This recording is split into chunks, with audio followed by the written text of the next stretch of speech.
He says simply, "It is fragile, but not in the way you suppose."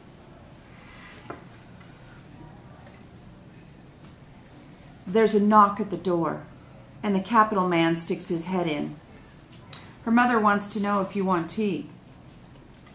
I would like tea," says President. The door opens wider, and there stands my mother, holding a tray with the china tea set she brought to the scene when she was married. "Sit it here, please." He places his book on the corner of the desk and pats the center. My mother sets the tray on the desk. It holds a china teapot, cups, cream and sugar, and a plate of cookies. They are beautifully iced in softly colored flowers. The frosting work can only be Peta's. What a sight! You know, it's funny how often people forget that presidents need to eat too.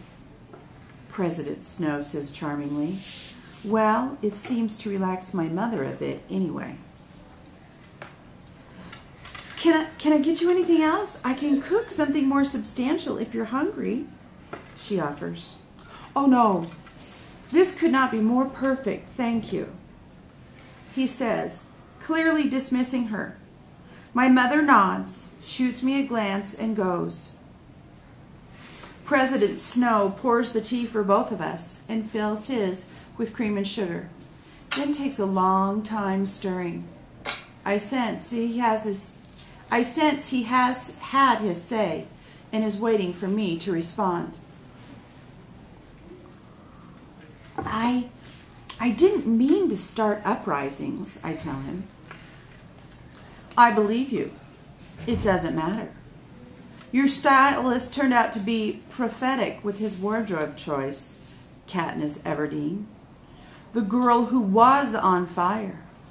You have provided a smart spark that, left unattended, may grow into an inferno and destroy Panem," he says. "Why don't you just kill me now?" I blurt out.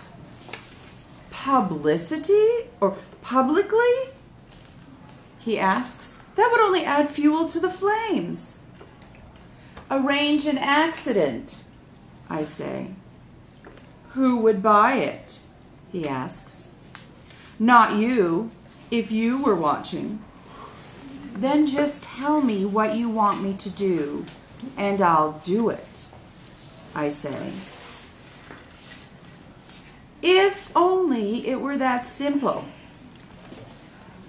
He picks up one of the floured cookies and examines it. "Lovely.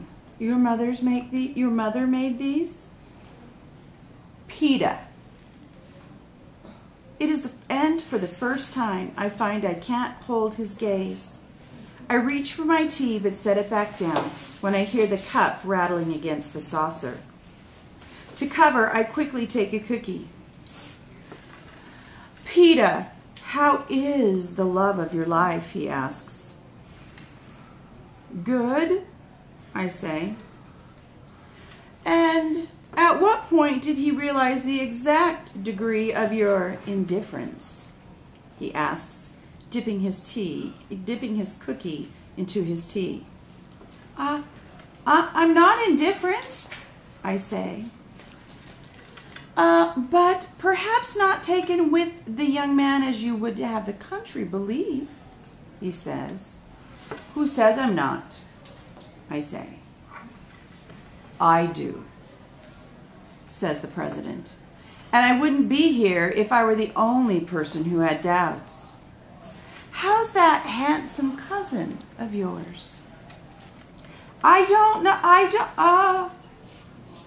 My revulsion at this conversation, at discussing my feelings for the two people I care most about with the president, chokes me off. "Speak, Miss Everdeen." "Him I can easily kill off if we don't come to a happy resolution," he says. "You aren't doing him much of a favor by disappearing into the woods with him each Sunday." If he knows this, what else does he know? And how does he know it? Many people could tell him that Gail and I spend our Sundays hunting. We don't show up at the end of each one loaded. Don't we show up at the end of each one loaded down with game? Haven't we for years? The real question is what he thinks goes on in the woods beyond District 12. Surely they haven't been tracking us there. Or have they? Could we have been followed? That seems impossible, at least by a person. Cameras? That never crossed my mind until this moment. The woods have always been our place of safety, our place beyond the reach of the capital, where we feel free to say what we feel, to be who we are, at least before the games.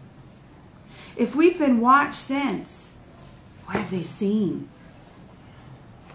2 people hunting, saying treasonous things against the capital, yes, but not 2 people in love, which seems to be President Snow implications.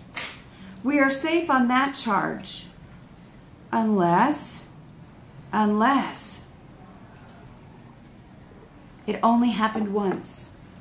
It was fast and unexpected, but it did happen. After Peta and I got home from the games, it was several weeks before I saw Gail alone. First, there was the obligatory celebrations, a banquet for the victors that only the most high-ranking people were invited to, a holiday for the whole district with free food, entertainers brought in from the capital, Parcel Day, the first of 12, in which the food packages were delivered to every person in the district. That was my favorite. To see all the hungry children in the scene running around, waving cans of applesauce, tins of meat, even candy. Back home, too big to carry would be bags of grain and cans of oil. To know that once a month for a year, they all would receive another parcel, that was one of the few times I actually felt good about winning the games.